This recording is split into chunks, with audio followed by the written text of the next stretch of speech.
Welcome to another episode of the Agronomy Highlights podcast. I'm your host, Ryan Spellman. I'm joined here with my lovely co-host, Dwayne Miller. Dwayne, how are you doing today? Hey, doing great, Ryan. We are, we dodged a big snow bullet here, at least in the east central part of PA. There was this monster snowstorm that was predicted.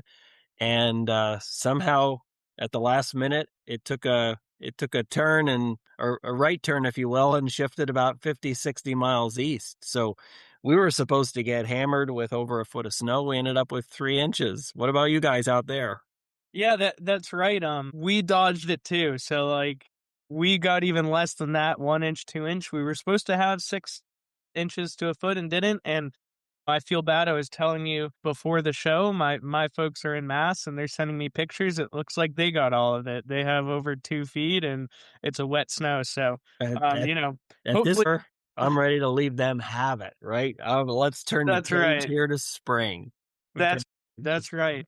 Yeah, it's been a long winter. Hopefully it's a good reset when it comes to some of our pest populations in the field. But yeah, I'm ready for spring. So let's talk about spring. Let's talk about some of the fun things we get to do this Yep. spring. So we're gonna this episode. We're dealing with a very late spring, early summer issue here.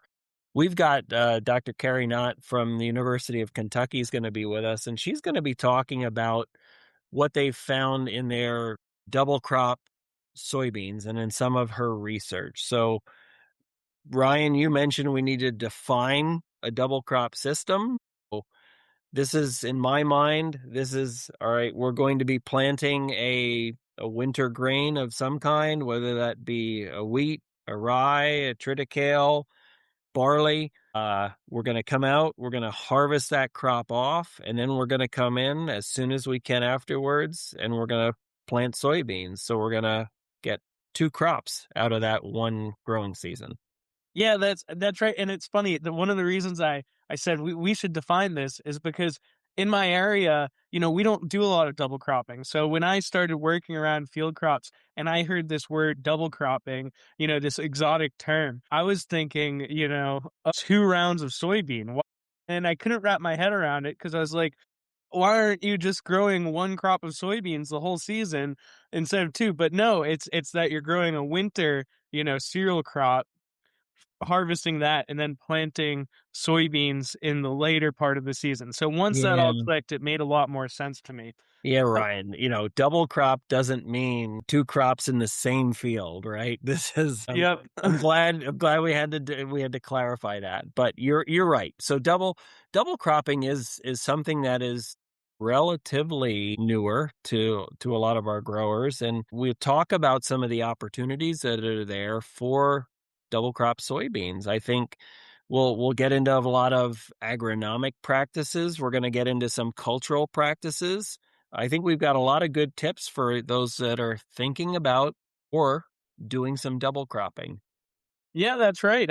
I'm excited about it. Like I said, we don't do a lot of double cropping in my center, west part of the state. I think there are areas that it can work. I think when we were talking ahead of time in Pennsylvania, at least, we say kind of south of 80, that these are all places that you might be able to pull this off. I know in the southeastern part of the state, we do see a lot of double cropping happening. So hopefully our listeners, depending where you are in the state, what state you're in, right?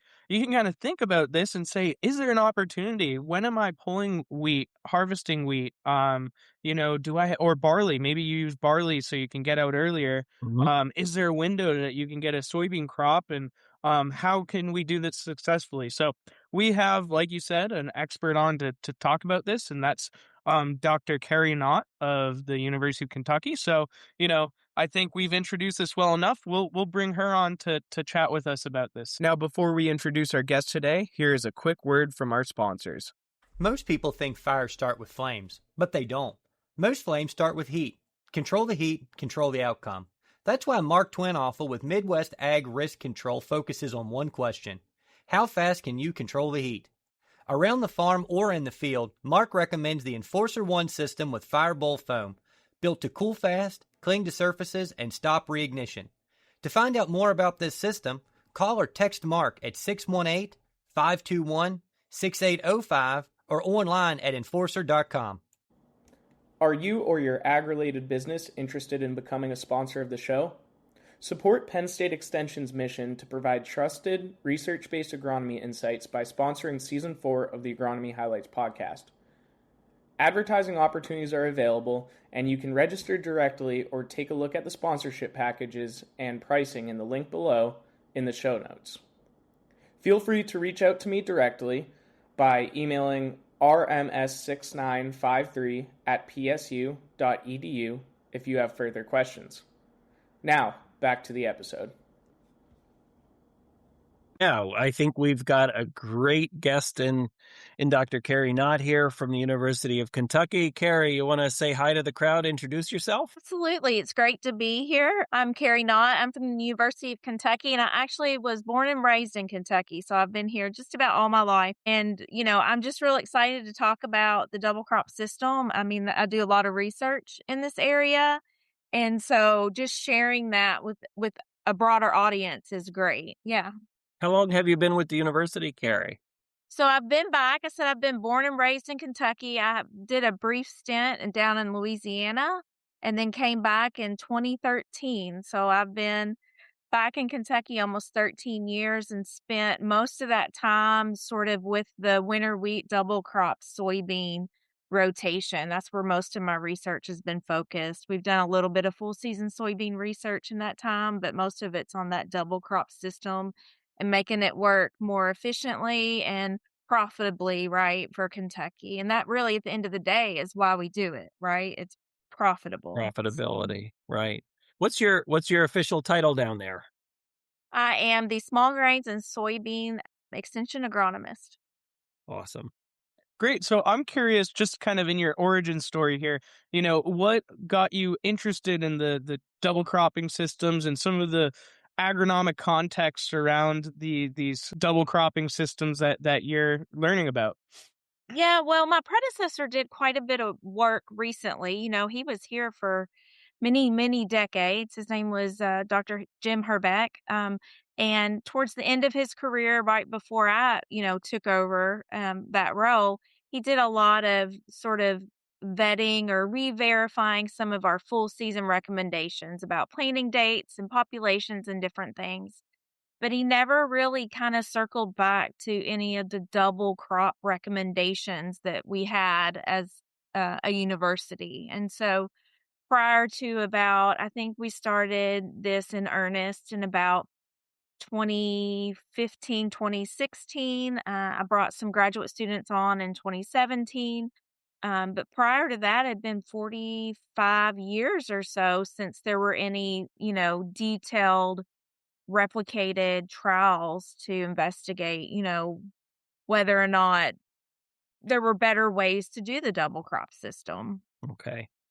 So I want to just set the stage here. And again, we've got differences between Kentucky and Pennsylvania agriculture, but Carrie, if you want to talk to us about what kind of conditions make double cropping beans a viable option down there in Kentucky, give us an idea of how prevalent it is, percentage of acreage that might be full season versus double crop. Why are they prevalent down there? Any factors that limit their success? Yeah, so down here, about 2/3 of our soybean acres are going to be full season, and only about 1/3 of our soybean acres are going to be in that winter wheat double crop bean rotation. And that really has to do with our soil types, right? And so our deep soils, our fertile soils, well-drained soils are going to be in our winter wheat double crop soybean rotation. We have fragipan soils. I'm not sure if you guys have those. It's basically a cement layer in our soil profile at about 18 inches. It can go from 18 inches to several feet deep. But then, that limits sort of our water holding capacity and how deep the roots can go. And so those fragipan soils aren't great for wheat production for obvious reasons, right? So there are just parts of our state that we can't grow wheat. So therefore, double crop soybeans. So basically our biggest challenge is year in, year out is weather and water availability. So Gotcha. Yeah, I think that context of wheat, right? I think we deal with that in Pennsylvania as well. There are places that do wheat well. And, some of our deeper soils in the southeast do really well with wheat. Some of the deeper soils in my area, kind of in the valleys, do well with wheat. And then you get kind of to the northwest portion, and it depends. We deal with some of those fragipan issues as well there. And I know if Justin was on, he'd talk about how it's a challenge growing wheat in his area as well. Dwayne, it looks like And you had something. I think this, it's interesting, and there's been more and more talk about double cropping beans. I think from a revenue standpoint, Carrie mentioned, this all boils down to profitability and how do we make those acres pay?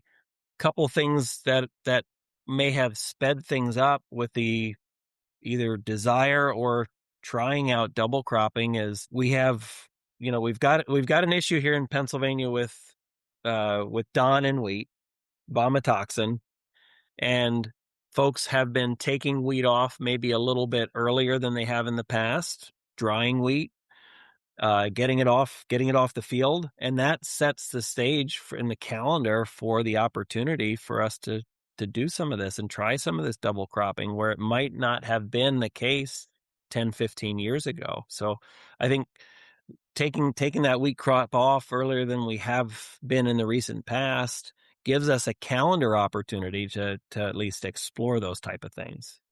Well, and that's one of the reasons that it's so profitable, winter wheat in Kentucky, is that our producers typically are going to be harvesting, at higher moistures. We're talking some of them start pulling, at 20% moisture on the wheat grain, and they're going to go put it in a drying system. Right. And so what they have found down here, at least, is that if they start pulling it off then, that's going to give them 2 to 3 weeks earlier, as you said, in terms of a planting date for the double crop soybeans so that they have better, yield of the soybeans. But then also what they're doing is drying and holding that wheat till the next year when the prices are really strong on wheat. And that's how most of our producers are capturing sort of that really high profitability potential in our, the entire system. So they have large grain bins, they dry it, they hold it, and then they market it and contract it and sell it at a later time. I think a lot of our growers, they might be doing that same thing if they can take it off and dry it, store it on farm.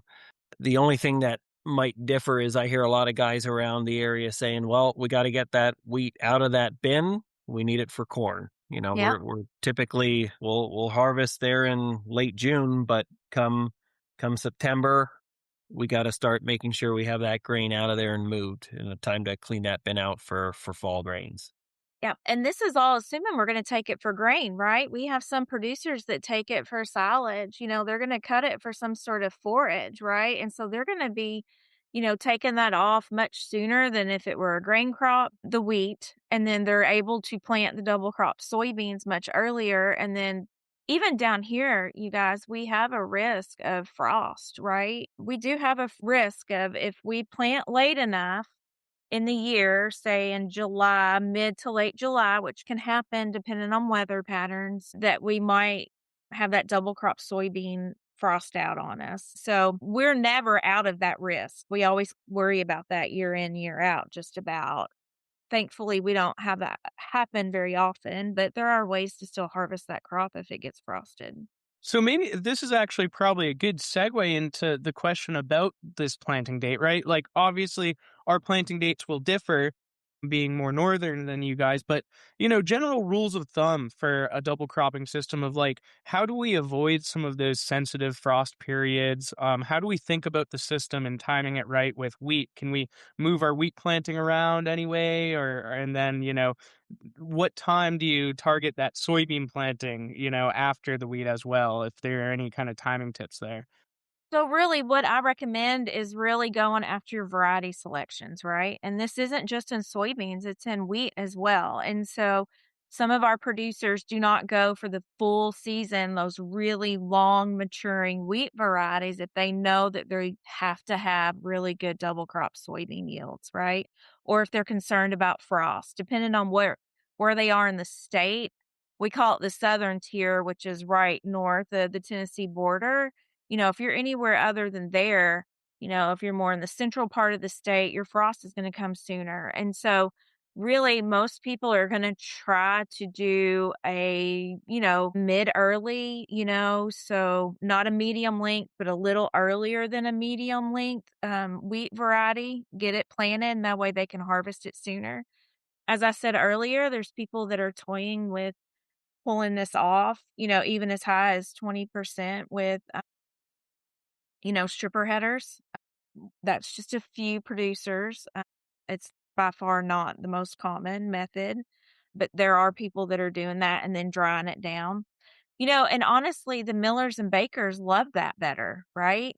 The quality is so much better on the wheat when you're taking it earlier in the season. And so, um, you're going to avoid any dockages for quality, test weight, vomitoxins even. And then for the double crops, what we were doing, several years ago was saying, okay, we're starting to hear chatter that you need to go with a short season, right? So you should go for a really short soybean variety. And so that's why we put so much effort into that. And what we found is that that is not true. And really, several of my counterparts across the nation have done additional research about the same time as me. Everybody's asking, nationally these questions, usually about the same time, but everybody's finding, we're talking, Illinois, Ohio, some other parts of the country. Michigan, I think, did a study as well. You really need your full season. So whatever is adapted for your area for soybeans. So for us, it's a late 4. Most farmers grow a 4.7, 4.8, 4.9-ish, sometimes a 5. We would never grow a 5 for double crop, but we would bump up against those late 4s because that is our longest maturing adapted sort of relative maturity group that does best. And so that's what we're finding. Despite the risk of the frost, right? That's really where we need to be going. So your research found that Resounding. picking a double crop variety, go with the longest type of maturity that a full season bean would support in your growing conditions. Yep, that's Okay. right. Now, I was Carrie, disappointed. I have to admit, I was so disappointed. Do you hate it when you come in with these biases or hopes and they yeah, get blown out of the water? But, it just goes to show that, farmers know what they're doing, right? They might tinker around with the 3.5s in our area, but it's those long 4s that really work best for us.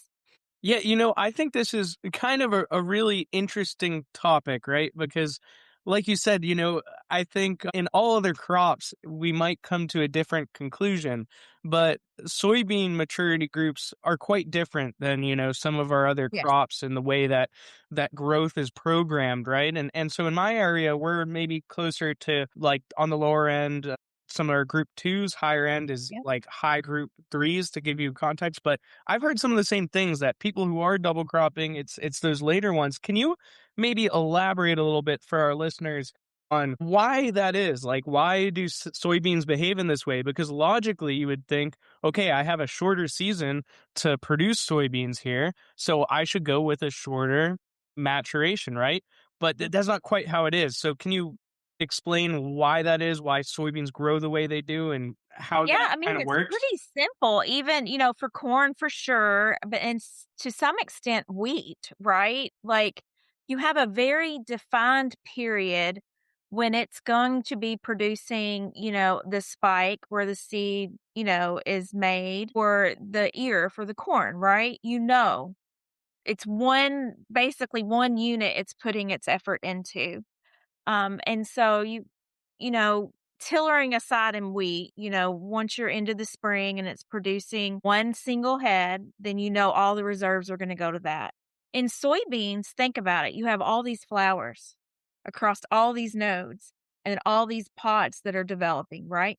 And so if at the beginning of the flowering period, you have some sort of drought stress and it drops all the blooms or aborts all of the early developing pods, right? In a wheat or corn plant, that's it. You get 0 yield, right?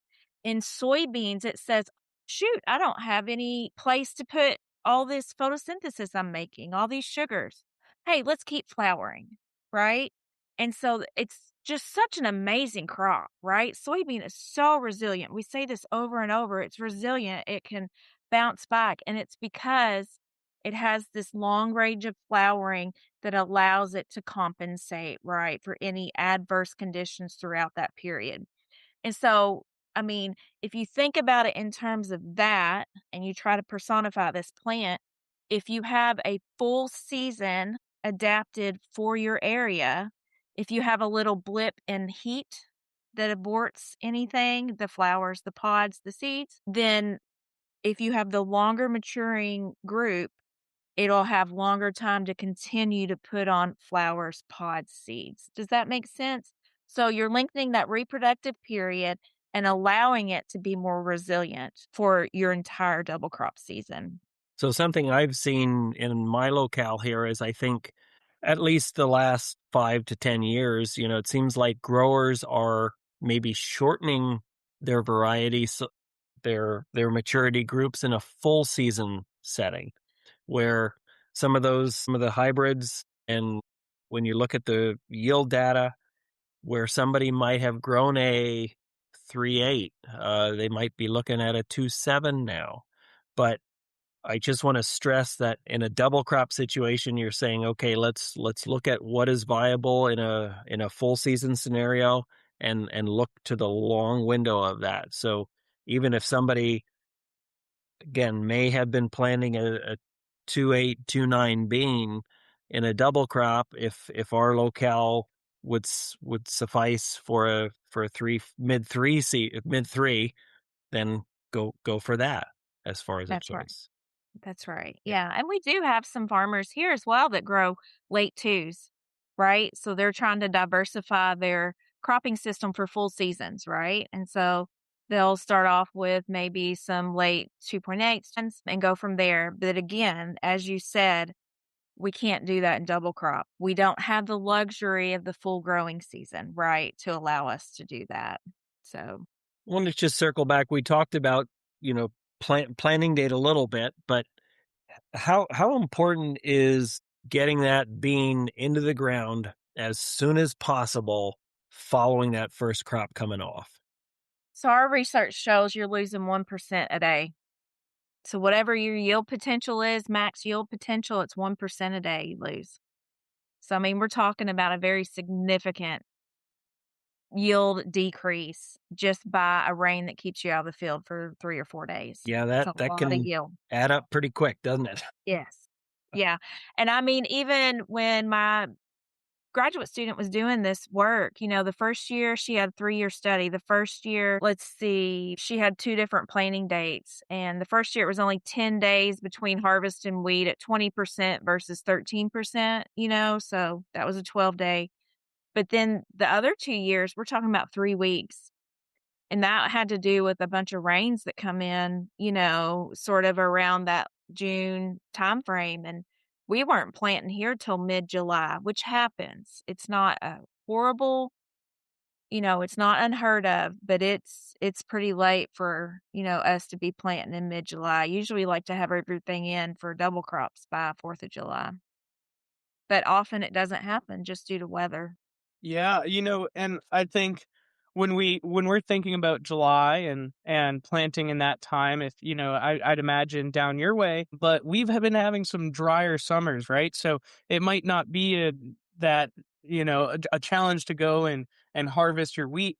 But I'm curious, when you do plant those soybeans, what are some things that you need to keep in mind, maybe when it comes to planting depth, how you set up your planter when you might have some moisture problems. We might be in a droughty time. And B, you also have a lot of maybe residue. So I'm curious what your thoughts are on best practices and with all that in mind. So, yeah, I mean, it's really important. And, I always preach that every field you go to, you should be checking depth, right? It's really annoying. I don't know how it is for y'all, but I mean, down here in Kentucky, we have a lot of very small field sizes. And so You could spend most of your day traveling between your fields, right? And spend very little time planting, smaller fields, depending on where you are in our state in Kentucky. And so, but it's very important that you're checking depth. And what you're doing in a double crop system is you're chasing the moisture. And so, let's say that I always like a minimum of 1 inch, no greater than 2 inches in soybeans. And I always chase that moisture. So, if there is moisture at the 1 inch depth and you do not see sort of a droughty pattern, does that make sense? In the next, 10 to 14 day forecast, I say plant it at 1 inch. It will come out, it will be fine. If you are dry at the 1 inch mark in the soil profile, or the weather forecast is saying you're going to get a droughty period, I would probably go closer to 1.5 inches or 2 inches and chase that depth that has adequate soil moisture, right? Another thing for us is we don't typically recommend any sort of seed treatment on our double crops, soybeans. A couple of reasons. First of all, for the fungicide seed treatment, we don't have any of the problems, right? That seed treatment's usually going after Phytophthora or other things that are in cool, moist soils. You're not going to have that, right? And for the insecticides, we don't need them in our system. And so I've had farmers tell me, which I haven't been able to verify this, but lots of farmers anecdotally tell me that seed coat adds at least an additional 3 days.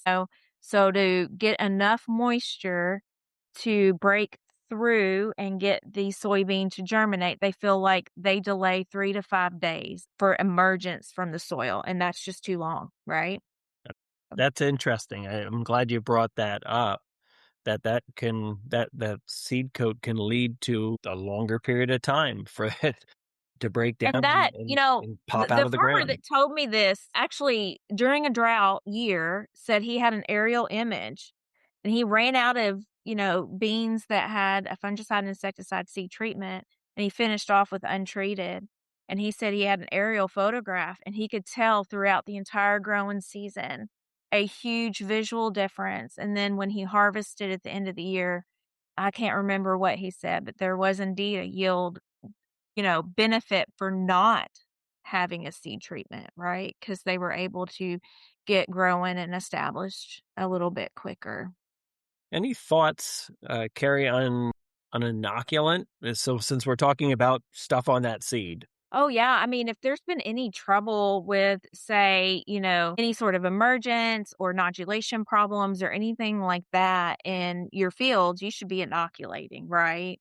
There are fields in Kentucky. We say if it's had soybeans in it in the last 3 to 5 years, you should be fine. But there's going to be fields that have had soybeans every 3 to 5 years, but they stay really wet and sloppy and just gross during the winter. And basically what you're doing is creating an anaerobic situation that kills those rhizobia, right? And so we'd say if you have any field conditions, that stay saturated or you have problems, then you should inoculate. And inoculant's like a super cheap insurance, right? A lot of farmers just throw it in because it's pennies, it's not that much per acre, and they just do it. And I mean, there's no concern as the agronomist here in Kentucky for doing so. I think that's a great point, and I'm glad you brought that up, Dwayne, because I think you could take the thing about, okay, I don't need a seed treatment and just forget about your inoculant. And I think this is a good opportunity if, A, I'm saving money on my seed treatment, right? And which is also a benefit to the risk that you take on in some of the areas near us of double cropping. But, let's add that cheap insurance of your inoculant. I think that's really important. So I'm curious, so since we're still kind of in this planting window here in our conversation, when it comes to, so you talked about pulling the wheat off early, and being able to dry that on gives you a little bit extra time. Now, what about managing the residue? So I know we do a lot of no-till, right? And I imagine when we're talking about double cropping, a lot of times we're talking about a no-till system.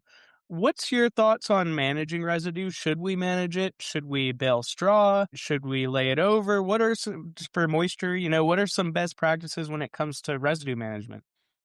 Well, we don't really worry about that. Does that sound terrible? But I mean, No, it's fine. we don't have to deal with that, right? The only complication, honestly, is at planting, right? And so when you are planting, you need to make sure your planter, and we found that planters are much better than drills, right? We do have some farmers that still drill in double crop soybeans because that's the equipment they have. But it is so much better to go on 15-inch rows with some sort of planter with row cleaners, right? And so those row cleaners are able to throw the trash out of the way. And then in the 15 inches, they have room to throw the trash, right? All the residue sort of beside the rows, and then get the soybeans into place. And my biggest concern is always you can't. So therefore, you are dealing with all this wheat straw. You kind of have to wait for the dew to burn off, right? Because otherwise, what you're going to get is maybe some sort of hairpinning, right? It's much more of a problem, with the corn stover when you're trying to plant your wheat. But this same principle happens with the wheat straw and the double crop soybean planting. It can hairpin in. You don't have good seed to soil contact. You might not close the furrow like you want.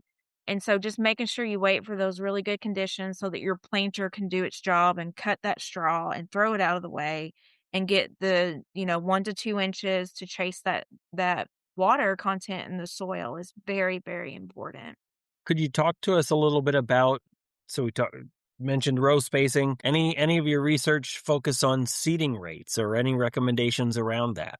Yeah, and so it's at least in Kentucky, seeding rate's a little bit of a misnomer. We don't really recommend a seeding rate. We recommend a harvest population. And I think it's because of all these things that we've been talking about, right? Like it's hard to get through some of the residue. It's hard to get depending on the year, good, um planter spacing and everything. So we say that for our full season, we want to harvest 100,000 plants. And for our double crop, we want to harvest 140 to 100. And we got a little flex there because we have research that in a drought year, 140,000 plants out yields 150, which makes sense, right? More water or less water, you want less plants. More water, you want more plants. And so, bottom line, some of our research shows that you have to plant a seeding rate of 200 to 210,000 seeds to ultimately get your 150,000 plants harvested. So you have a very significant sort of um, reduction in harvestability Yep. due And to the residue and other things. Yeah. I think that those numbers ring pretty true, I think, to what we've been hearing here in PA. And I would put forth the saying, begin with the end in mind, right? Yeah. And that 100,000 and the 140-ish is the target for the end of the season. And we got to figure out what we've got going to limit those populations. I know one thing we have here in Pennsylvania is the four-legged white-tailed deer, and Yes. that has a lot to do with what some of our populations look like and what we have to Yeah. seed to be able to end up with that population. In the western part of our state, it's pretty aggressive. Yeah, we have the deer and the predation from them. I mean, they'll just get in a row and just, chomp, chomp, chomp. I'm sure the same as y'all. And then they'll come back the next morning with the new growth or a couple of days later and they're like, ooh, new tender growth, chomp, chomp, chomp. It's very, very much a problem. So yeah, if you're around those fields, it's very difficult to get your maximum yield potential because those plants are under stress all the time.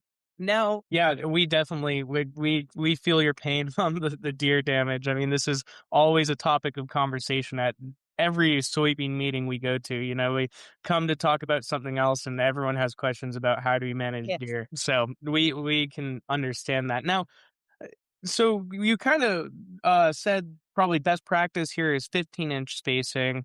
Drilling, right? It's going to be more of a challenge with residue and being able to predict the emergence.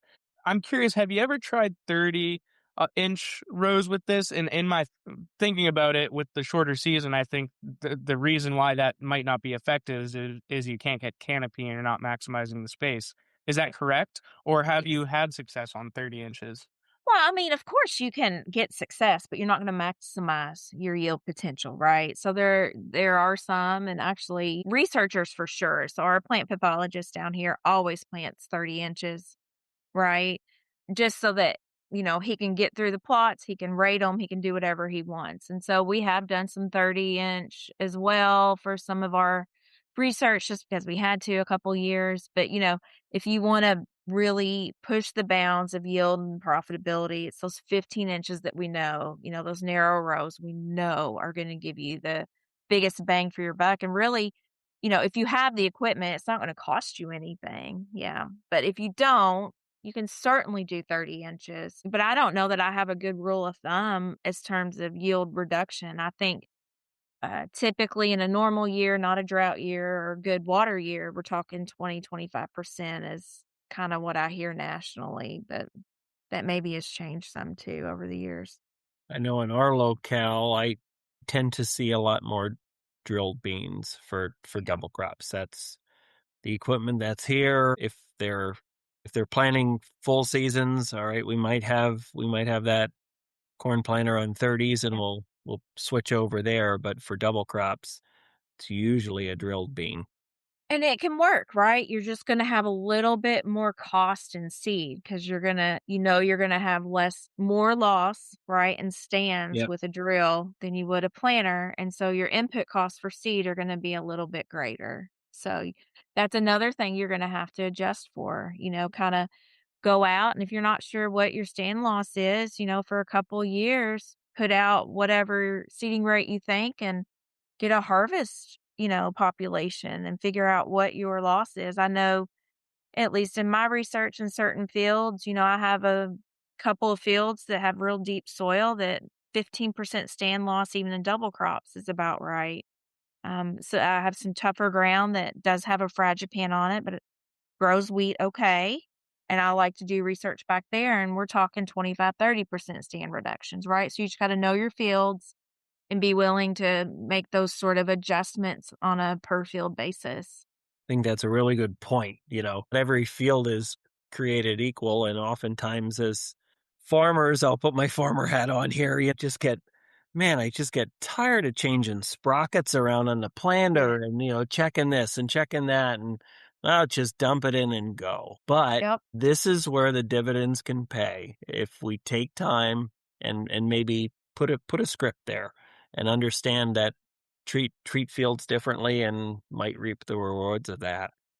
And you know your fields. As a farmer, you know which ones is your problem child. You know what I mean? And so, you can, even if you don't want to get out of the, cab and check depth and, check, how everything's going, you kind of know. You're going to know which ones you need to up your seeding rate on or not, for sure.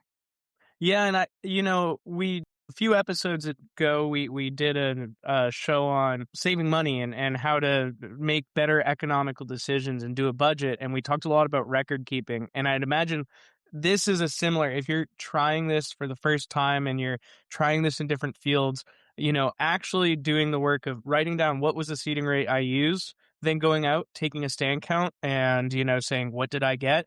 Over time, if you're going to continue with this practice, that would probably pay dividends as well, to really understand in your system what works, because there's so many variables in this system, right? Right. And So, anytime you try a new crop, I mean, you can't give up after the first year. You got to give it 3 or 4, 5 years, right? Because you got to learn the nuances of what you're trying to do. That's what I tell our farmers down here all the time. You got to give it some time. oh yeah, yeah, and it's hard, right? But you're right that there's some magic 5-year number, right? Where Yes. they Yeah. to really lock in, dial in your management strategy. We talk in the organic world about this 5-year period of transitioning and actually reaping the benefits, right? So maybe there's something to that number there. So I'm curious. One thing that we kind of haven't talked about here is fertility. So I don't think we need to dive too far into this, but Is there anything when we're thinking about the double crop system that we should change fertility wise, our recommendations compared to a full season bean? Are there starters? Would you recommend, all of a sudden you have a lot of residue? And I know, soybeans are nitrogen fixers. Is there anything to having a little bit of starter or, anything notes on fertility like that? Gosh, that's the best thing about the double crop system. You don't need any of that stuff, right? You plant it and you go. You have to make sure you have a good base. I mean, you can't put this in, drain down soils. I mean, you need to make sure you have adequate P and K there, depending on, where you're at. And I'm not a fertility expert, but sulfur's coming into play in some of our fields here in Kentucky just due to sort of our environmental conditions having less sulfur in the atmosphere, right? And so just making sure you know your fields, and for sure do not put this in fields with really high nitrogen carryover, right? If you have way too much nitrogen in your system, you're going to impede nodulation, and then man, you're going to have a very dismal failure, right?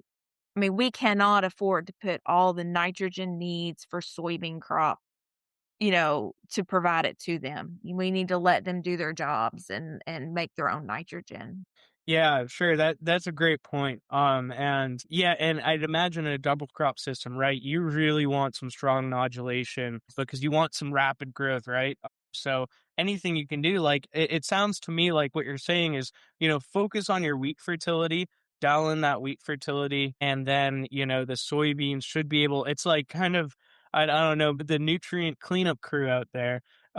And then the restorative, nitrogen part of that cycle as well. Yeah. I don't know if that's You a just good way to cannot think be about it. deficient on potash, right? That's I the was thing. I Gotta was make gonna sure you say, have right, potash.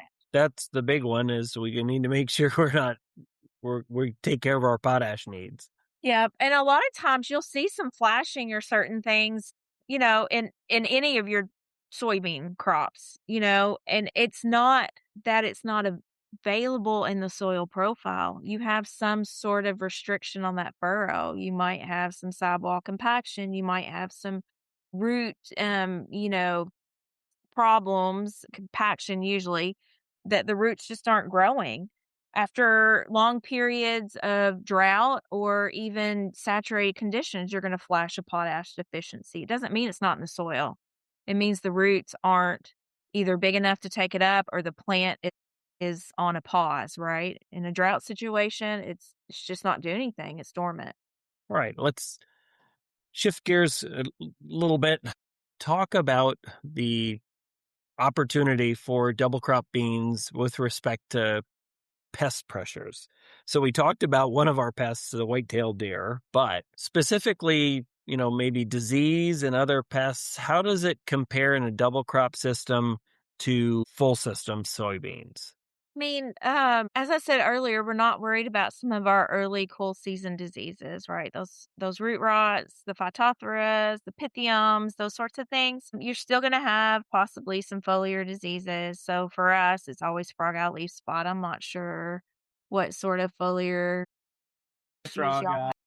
Yeah, you can't get rid of that stuff. If you have good, variety selection, that'll help with some of that. So I don't know that you have any more, any sort of pathogen diseases that you have to worry about. You just have to scout.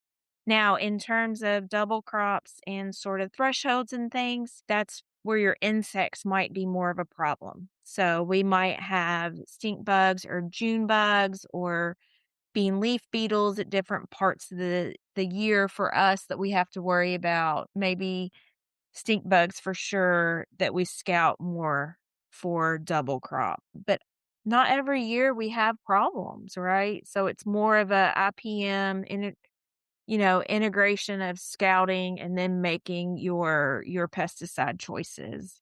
Now, when you talk about some of the insect, defoliators like our Japanese beetles, bean leaf beetles, that kind of thing, could be more of a problem. Is it because you just have like smaller plants in general, so like the proportion of leaf tissue is even more important, or is it like that there's more pressure from the pests themselves? If that makes sense.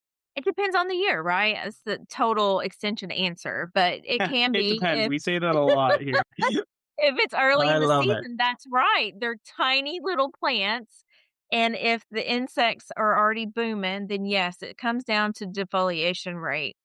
However, it also comes down to weather conditions, right? And some years, these insects are worse than others. So, at critical, you know, growth stages for double crops where the full seasons are already established and canopied and kind of chugging along, right? So, yes, it really has to do with timing of growth stages and environmental conditions and pest pressure. I mean, there's some years you barely have to scout, and then there's others you're out there all the time. One pest that I was thinking about, and maybe in a double crop situation, all right, we've got a little bit warmer of a climate, putting those seeds in the ground. Boy, 2024 for us in Pennsylvania was just a banner year for slugs. And Oh, yeah. wow, they just Us too. 24 was decimated, terrible. Yeah. decimated stands. Yeah, I think that was the year we had trouble in double crop situations with slugs and snails, just all the Really? mollusks. Yes, I mean, it was unheard of. Our entomologist was so excited, and I told him, "You should not be this excited." But, yeah, I mean, it was really bad. Yeah, I agree. And, it's a question that I think nationally we're trying to understand. Is it weather condition that's driving these mollusks and things to be more harmful, or is there something else going on? I know I made a recommendation for somebody to replant a third time, and Yeah, I was like, look, we're past it now. There's no possible way. And they called me again and said, all right, come on, take a look at this field yeah. again. And it was just some of the most incredible things I've ever seen. And that's the beauty and the challenge, if you will, about agriculture is no 2 years are going to be the same, right? Right. And like you Yeah. said, everybody's just trying to figure this out especially with respect to that pest and how it functions, and try to get a handle on what next year's gonna be for us. Yeah, actually, that's interesting to me, Carrie, that you mentioned that you guys had slug pressure in your double crop beans. Because I would have thought, yes, you do have a good level of residue, but I would have thought, in the middle of the summer that surely We're past that. We're past that. but yeah, but I guess if the slugs are there, but they can still make use of that evening cooler time periods, and there's a lot more adults, so maybe it could be worse. And I guess I Yeah. didn't think about that, but And I think we had a lot of cloudy days that year. So yeah, even during, the week and during the day, there was just a lot more feeding. So it was very much a challenge.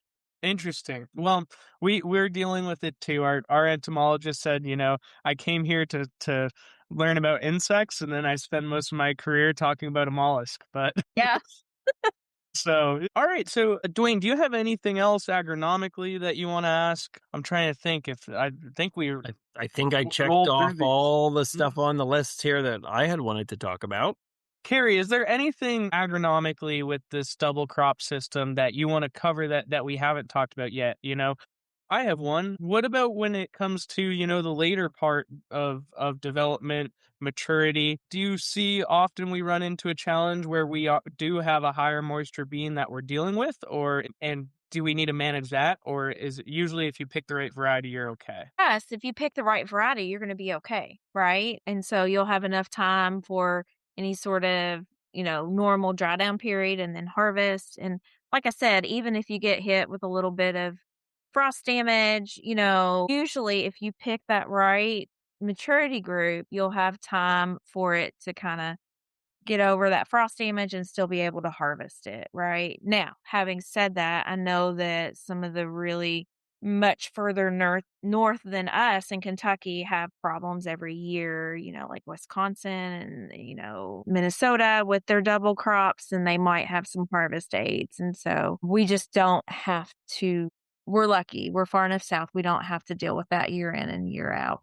Sure, Dwayne, I'm curious.